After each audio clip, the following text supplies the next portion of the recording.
Hello दोस्तों, नमस्कार। मैं अपने यूट्यूब चैनल में आप सभी का स्वागत करती हूं। बेटा विवाह गीत अच्छा लगेगा तो लाइक कीजिएगा और नए हैं मेरे चैनल पर तो सब्सक्राइब कीजिएगा और कमेंट में बताइएगा कैसा लगा मेरा गीत। बीचे आंगनवा तुलसी जी के गछिया हे, आरे मोजर गम की उठे ससुर जी के बाग हे, आरे मोजर गम की उठे ससुर जी के बाग हे, के कराही शोभेला पियर पियर धोतिया हे, आरे के कराजे शोभेला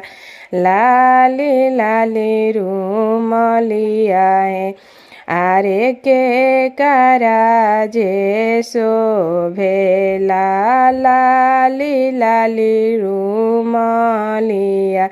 के कराही शोभेला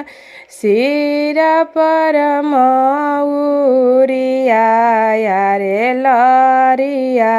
चमकी उठे ससुर जी के महलिया, आरे लरिया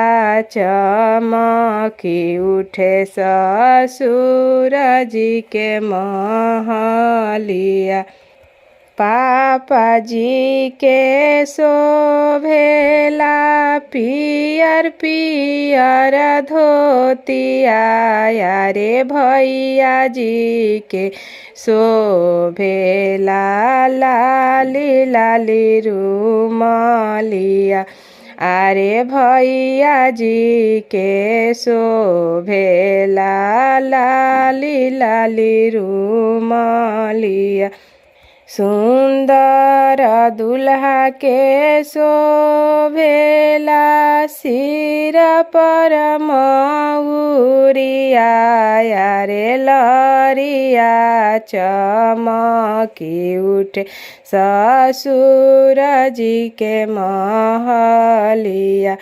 आरे लरिया चमकी उठे ससुर जी के महलिया,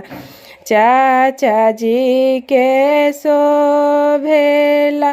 पियर पियर धोतिया, आरे फूफा जी के शोभेला लाली लाली रूमलिया,